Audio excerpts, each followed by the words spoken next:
तुंगभद्रा नदी के तट पर आत्मदेव नामक एक ब्राह्मण रहते थे, खूब धनवान, भगवान की बहुत भक्ति करते, पूजा पाठ करते।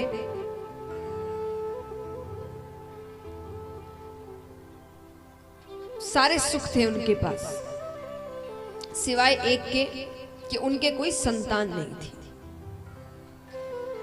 पत्नी का नाम था धुंधली।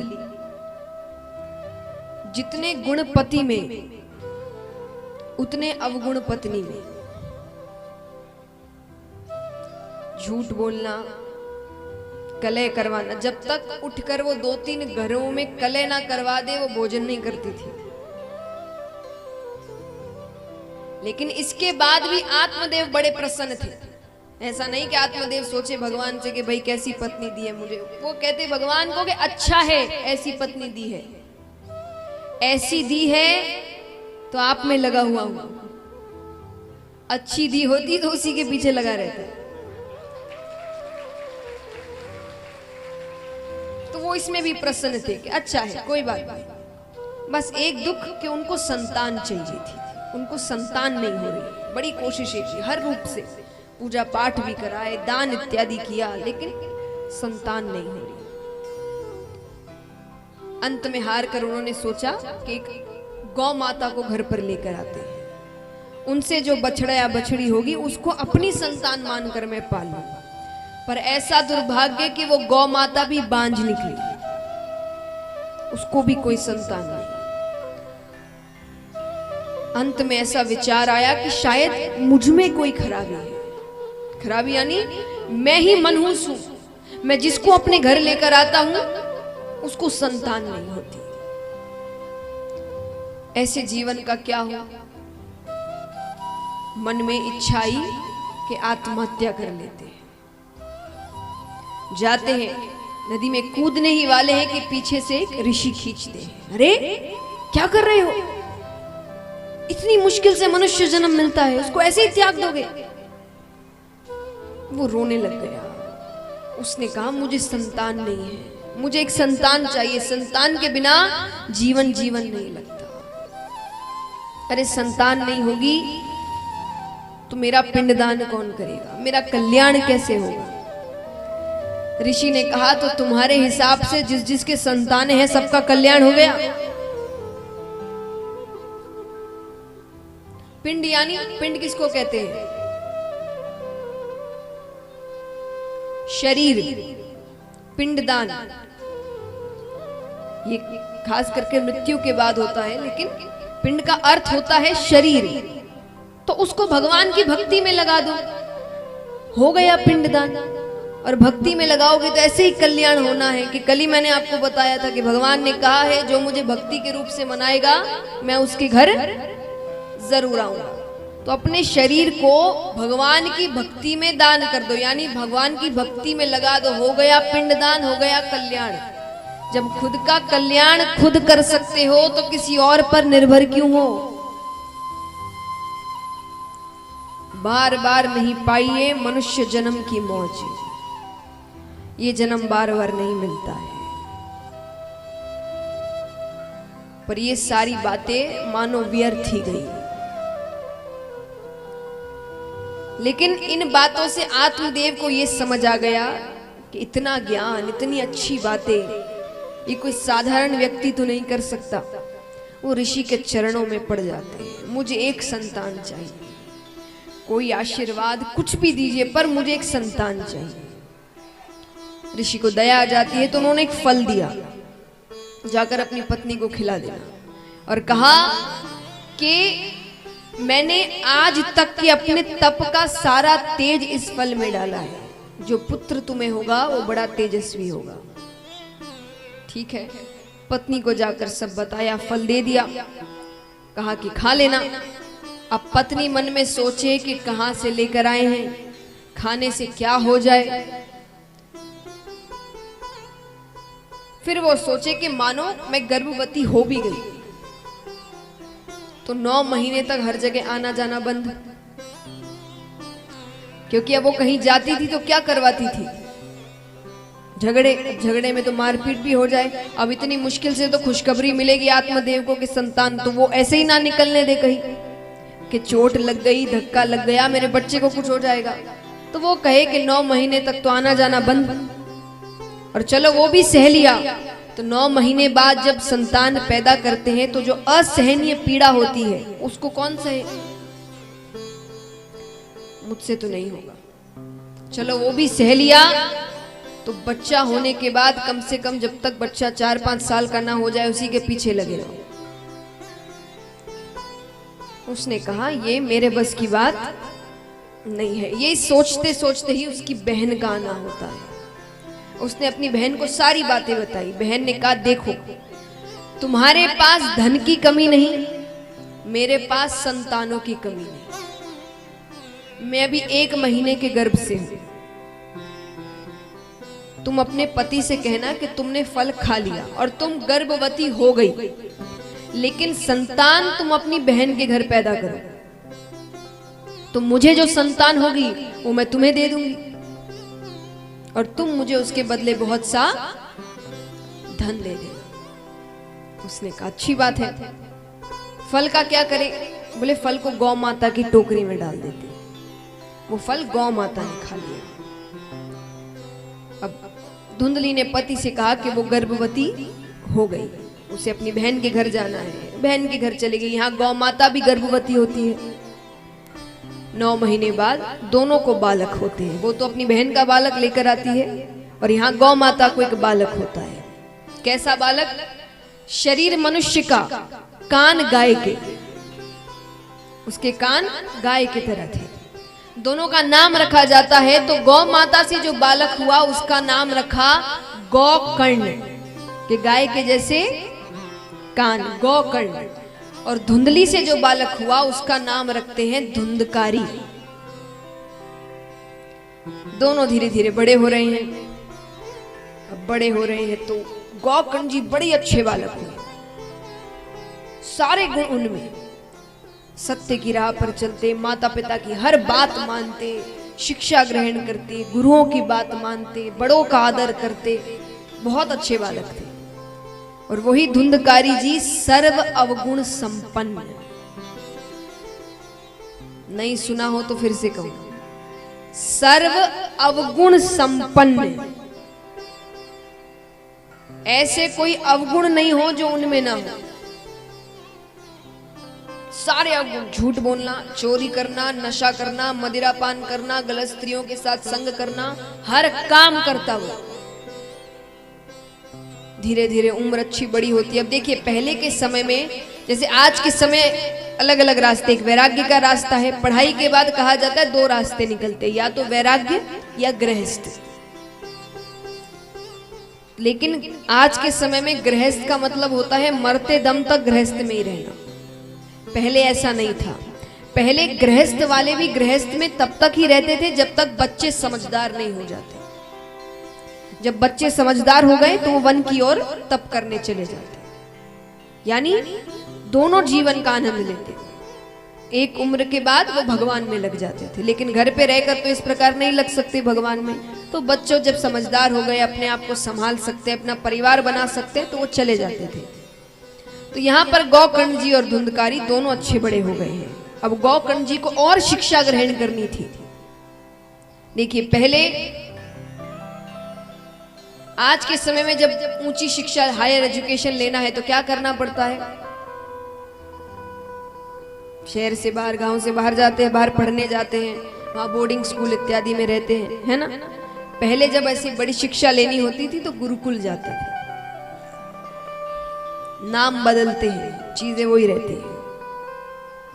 आज भी बोर्डिंग स्कूल है, पहले गुरुकुल होता था। बोर्डिंग स्कूल में अपने काम खुद करने पड़ते हैं, गुरुकुल में भी अपने काम खुद करने पड़ते थे।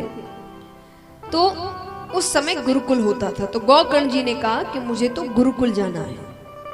पिता से कहते हैं कि अब हो गया, दोनों बच्चे समझदार हो गए हैं, अब आपको भी वन की ओर चले जाना चाहिए। पिता वन की ओर जाते हैं, माता नहीं जाती, माता धुंधकारी के साथ है। गौकर्ण जी गुरुकुल चले गए। अब यहाँ पर एक दिन उसे नशा करना था धुंधकारी को, उसके पास धन नहीं था। माता से जाकर वो धन मांगता है, घर में धन नहीं है, क्रोध आ रहा है, नशा जब करने नहीं मिलता तो क्रोध बहुत आता है, उस क्रोध के चक्कर में उसने अपनी माता को ही मार डाला। अब पूरी आजादी, अकेला है वो घर पर, कितनी स्त्रियों को अपने साथ लेकर घर पर आ गया, चोरियां डकैतियां बनती गई। उन स्त्रियों के कहने पर राजा के खजाने में चोरी करी।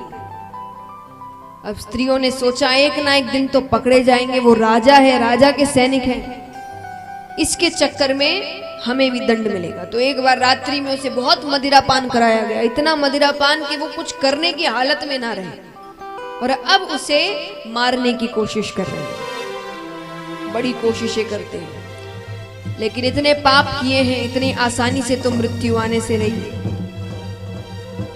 अंत में गरम गरम दहकते हुए कोयले होते हैं ना, वो कोयले उसके मुख में डाल दिए। बहुत दर्दनाक मृत्यु आई, लेकिन मृत्यु के बाद भी मुक्ति नहीं मिली, उसको प्रेत योनि प्राप्त हुई। अब यहां पर भाई को पता चलता है कि भाई की मृत्यु हो गई है। उन्होंने गौकर्ण जी ने गया में श्राद्ध इत्यादि करवाया, वापस घर लौटते हैं, घर को गंगा जल से साफ किया। अब सोने जा रहे हैं कि किसी के रोने की आवाज आती है। गौकर्ण जी कहते कौन है?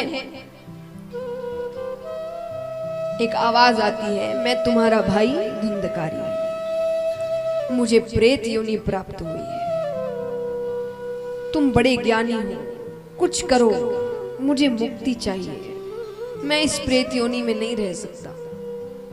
अरे गौकर्ण जी ने कहा मैंने तो गया में श्राद्ध इत्यादि सब करवाया था। धुंधकारी कहते हैं गया श्राद्ध शते नापी मुक्तिर में न भविष्यति, एक बार क्या 100 बार भी मेरा श्राद्ध करा दो मुझे मुक्ति नहीं मिलेगी, मैंने ऐसे भयंकर पाप किए, अब तुम कुछ करो मेरे लिए। उन्होंने कहा ठीक है आप जाइए, अभी मैं कल सुबह बताता हूं। वो सुबह सुबह यानी ब्रह्म मुहूर्त के समय उठ जाया करते थे। सूर्य नारायण भगवान आने ही वाले हैं, वो उनको रोकते हैं। देखिए जो व्यक्ति त्रिकाल संध्या होती है, त्रिकाल संध्या यानी 3 बार पूजा, कब कब? सुबह, शाम को, जो शाम का समय होता है पूजा पाठ का, रात्रि को सोने से पहले, इसको कहते हैं हम। और त्रिकाल संध्या पूजा यानी वो कोई साधारण नहीं पूजा के बस अगरबत्ती जलाई और इधर उधर ध्यान है उसको आवाज लगा रहे हैं, या वैसा नहीं, यानी नियम अनुसार कोई पाठ भी हो जो आप त्रिकाल संध्या यानी 3 बार करेंगे दिन में। ऐसा जो करते हैं नियम अनुसार, कहा जाता है उनकी बात देवता सुनते हैं, यानी मानते हैं, सुनते यानी बहुत जल्दी मानते हैं। तो उन्होंने वो त्रिकाल संध्या करते थे गौकर्ण जी, तो उन्होंने सूर्य नारायण भगवान को रोका, वो रुकते हैं। पूछा क्यों रोका है, क्या पूछना है? गौकर्ण जी ने कहा ऐसी ऐसी बात है, मेरे भाई को मुक्ति कैसे मिलेगी? सूर्य नारायण भगवान कहते हैं तुम श्रीमद् भागवत कथा सप्ताह पारायण करो, उससे मुक्ति मिल जाएगी। ठीक है, अब कथा ही कर रहे हैं तो सबको ही बुलाते हैं। अब पहले देखिए ये टेलीविजन, न्यूज़पेपर, टीवी ये सब तो था नहीं, ये इतने इतने बैनर लगते हैं, ऐड करते हैं ना, पहले ये सब होता नहीं था। तो पहले कैसे पता चले? आजकल तो इन चीजों से पता चल जाता है कि कथा हो रही है। यानी मान लीजिए कथा आपने कराई है पर पूरी दुनिया ये कथा सुन रही है बैठकर, घर बैठे बैठे। साधन ऐसे हो गए हैं, पहले नहीं था। तो पहले कथाओं की सूचनाएं कैसी दी जाती थी? अपने कुछ मित्र रिश्तेदार से कहते, फिर उनसे कहते वो अपने मित्र रिश्तेदारों से कहे, वो उनके मित्र रिश्तेदारों से कहते। ऐसे हर व्यक्ति कम से कम 4-5 व्यक्ति को कथा की सूचना देता था। तो उस तरीके से सब कथा में आते। और उससे भी ज्यादा जल्दी अगर सूचना देनी है, एकदम स्पीड पोस्ट जो होता है, तो बस कुछ महिलाओं को कह दो, फिर तो पूरे गांव में जो खबर फैलेगी। अच्छी बात है, तो सेवा है। सूचना पहुंचाने की सेवा। तो महाराज, तो उन्होंने सभी को इस प्रकार सूचना पहुंचाई। बहुत भक्त कथा में आते हैं, लेकिन क्योंकि प्रेत हैं तो वो ठहर नहीं सकते, और कथा सुनने के लिए तो ठहराना पड़ेगा, ऐसे घूमते घूमते तो कथा सुन नहीं सकते। तो 7 दिन की कथा है, तो 7 गांठों वाला बांस मंगाया गया और उनके बीच उनको रखा गया, यानी 7 गांठें बंधी है। 7 दिन है, पहले दिन की कथा होती है, पहली गांठ फट जाती है। दूसरे दिन की कथा, दूसरी गांठ फटती है। तीसरे दिन, चौथे दिन, 5वें दिन, 7वें दिन 7 गांठें फटती है और उसमें से एक दिव्य पुरुष निकलते हैं। सिर्फ 7 दिन उनको लेने भगवान का विमान आता है। अब भगवान का विमान आया तो गौकर्ण जी कहते हैं कि नहीं, कथा सबने सुनी है, सिर्फ विमान इसके लिए क्यों? अब मान लीजिए आप सब 7 दिन, यहाँ कितने हैं जो 7 दिन के लिए आए हैं, यानी 7 दिन समय देंगे? हाथ उठाना। चलिए, बहुत अच्छी बात है। 7 दिन आप मान लीजिए, 7वें दिन यहां में से सिर्फ किसी एक को भगवान आए और दर्शन देकर चले जाए, आपको अच्छा लगेगा? नहीं, क्यों? हाँ, सबको इस आप कहेंगे हमने भी सुनी है, हमने भी समय दिया है 7 दिन, हमने भी दुकानें बंद करी है अपनी, तो हमको भी दर्शन होने चाहिए थे। तो गौकर्ण जी ने भी यही कहा कि कथा हमने भी सुनी, समय हमने भी दिया, विमान सिर्फ इसके लिए क्यों? तब जो भगवान के पार्षद आए थे विमान लेकर, वो कहते हैं कि सिर्फ सुनने से कल्याण नहीं होता। मैंने कल भी बताया था, श्रवण किस किस को याद है? देखते हैं। श्रवण, चिंतन, मनन। हम कैसे सुनते हैं? अब मान लीजिए आप सब बैठे हैं, सुने, 3 घंटे बाद कथा खत्म हुई, उठे, कपड़े झाड़े, जो था वो यहीं छोड़कर अपने घर चले गए। घर जाकर घर के कार्यों में लग गए, काम में लग गए, सब कुछ भूल गए। दूसरे दिन फिर नए दिमाग से आते हैं, कुछ ठीक से याद नहीं। तो ऐसे कल्याण नहीं होता। अब पार्षदों ने कहा आप ऐसे चले जाते थे, पर ये तो नहीं जा सकता था क्योंकि ये तो बंधा है, वो यहीं बैठे रहता। अब बैठे रहता तो क्या करे? तो वो कथा का चिंतन करता, क्या क्या बातें हुई। चिंतन करेंगे तो सार समझ में आता है कि आपको क्यों बताई गई है कथा, सार क्या है। सार समझ आता तो ये बड़ा पश्चाताप करता कि मुझको क्या करना था, मैंने क्या किया, कितने भयंकर पाप किए मैंने, खूब रोता। तो उस कारण उसके सारे पाप धुल गए। इसीलिए 7वें दिन उसके लिए भगवान का विमान आया।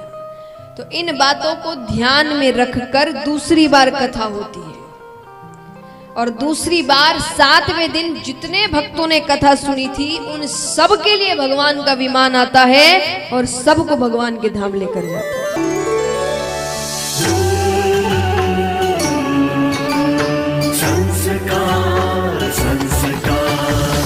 संस्कार, द चैनल ऑफ इंडिया, हमारी संस्कृति